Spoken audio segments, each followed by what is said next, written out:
The rain mirrors the storm inside me. It started subtly, a flicker of something different. It wasn't a sudden explosion, but a slow erosion, like the tide wearing down a cliff. Sarah, my wife, always seemed distant. Busy with charity events, social gatherings, a life that felt increasingly alien to me. I chalked it up to ambition, to a desire to make a difference. But the difference felt like a chasm opening between us, a silent gulf filled with unspoken words and averted gazes. I used to see her, truly see her, but lately, she felt like a carefully constructed facade, beautiful and polished, but devoid of warmth. I tried to ignore the subtle shifts, the late nights, the hushed phone calls. Pride, perhaps, or a stubborn refusal to admit the truth. Now, the truth is a cold weight in my chest, a constant reminder of the life I thought I knew, the love I believed was unbreakable. The necklace glinted under the store lights, a beacon of forbidden desire.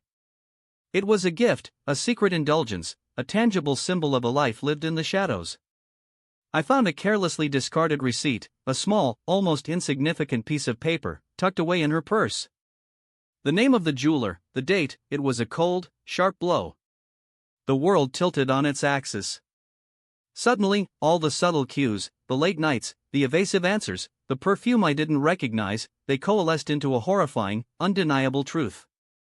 A truth that shattered the foundation of everything I held dear.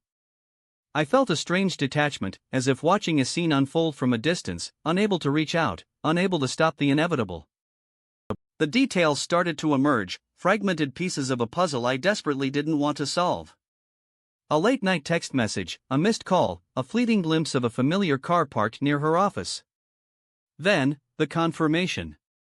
A photograph, sent anonymously, a blatant, undeniable betrayal. David. Her colleague. A man I'd known for years, a man I considered a friend. The image felt like a physical wound, a searing pain that ripped through my heart. The betrayal wasn't just about infidelity, it was about the shattering of trust, the loss of identity, the realization that the woman I loved had been living a double life. I wandered through the house like a ghost, each room a painful reminder of happier times.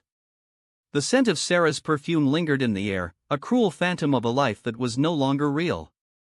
The laughter of our daughter echoed in my memory, a bittersweet melody of what I had lost. I picked up the photograph, tracing the faces of my wife and daughter with trembling fingers. They looked so happy, so carefree, oblivious to the darkness that was consuming our world. The weight of the betrayal pressed down on me, suffocating me with its immensity. I couldn't stay. The walls of our home felt like they were closing in, suffocating me with their suffocating silence. I needed to escape, to find some semblance of peace in the anonymity of the city. The rain washed over me, a cleansing torrent that couldn't wash away the stain of betrayal. Each step felt heavy, each breath a struggle.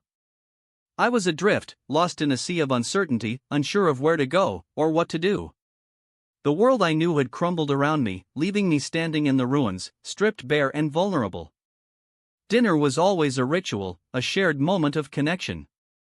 Now, the table felt like a monument to a broken promise.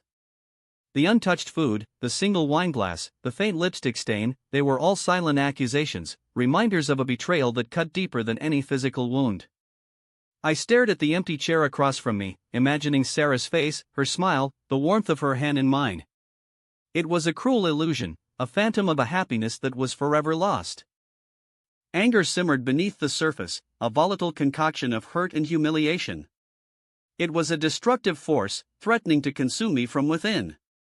I wanted to scream, to lash out, to shatter everything around me. But I held it back, knowing that anger wouldn't bring back what was lost. It wouldn't erase the pain, or mend the broken trust. I needed to find a way to process the betrayal, to navigate the wreckage of my life without succumbing to its destructive power. I found myself drawn to the park, seeking solace in the rustling leaves and the gentle breeze. The autumn air carried a sense of melancholy, mirroring the sadness in my heart. I held the photograph of my family, tracing their faces with a trembling finger. They were the anchors in my life, the source of my strength and happiness. The thought of losing them, of disrupting their lives, was unbearable. I discovered a hidden compartment in her desk, a secret space filled with letters and photographs, each one a testament to a clandestine affair. The letters were filled with passionate declarations, promises of a future that would never be. The photographs captured stolen moments, fleeting glimpses of a love that was built on deceit. It was a revelation, a confirmation of the worst of my fears. And it left me with a profound sense of betrayal and disillusionment. I confronted Sarah, demanding answers, begging for explanations. Her eyes were filled with a mixture of shame and defiance. She tried to justify her actions, to minimize the pain she had caused. But her words were hollow, her justifications unconvincing. I saw a stranger in her reflection, a woman I no longer recognized. The woman I thought I knew had vanished, replaced by someone cold and calculating. The pain was excruciating, but beneath the surface of grief, a quiet resolve began to form. I wouldn't let her destroy me. I wouldn't let her steal my happiness. I decided to take control, to reclaim my life. It wouldn't be easy, but I was determined to rebuild, to heal, to move forward. The road ahead would be long and arduous, but I was ready to face it.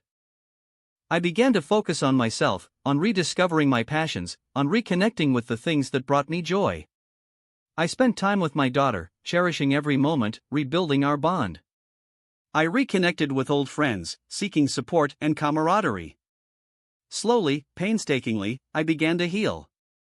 My daughter's laughter was a balm to my soul, a reminder of the love that still existed in my life. We spent hours playing in the park, building sandcastles, chasing butterflies, and simply enjoying each other's company. It wasn't a replacement for what I had lost, but it was a new beginning, a chance to create new memories. Therapy helped me to process the trauma, to understand the complexities of the situation, and to develop healthy coping mechanisms. It was a difficult journey, but it was essential for my healing. I learned to forgive, not for Sarah's sake, but for my own. I rediscovered the joy of reading, immersing myself in stories and ideas. It was a way to escape the pain, to find solace in the world of imagination. I began to pursue new hobbies, exploring my creativity and expanding my horizons. I learned to appreciate the beauty of solitude, to find peace in my own company. I spent hours walking along the beach, listening to the waves, reflecting on my life, and making plans for the future. I realized that love comes in many forms, and that it is not always romantic or conventional. I learned to love myself, to accept my flaws, and to appreciate my strengths. I started to see the world with new eyes, appreciating the beauty and complexity of life. I realized that even in the darkest of times, there is always hope, always light. The scars of betrayal may never fully disappear, but they no longer define me. I have learned from my mistakes, grown stronger from my pain, and emerged a better person. I am moving forward, embracing the future with courage and optimism. I am building a new life, one filled with purpose, passion, and joy. I am writing my story, documenting my journey, and sharing my experiences with the world. I want to help others who have suffered similar betrayals to find hope, healing, and strength. The storm has passed. The sun is shining. And I am finally at peace. I am free.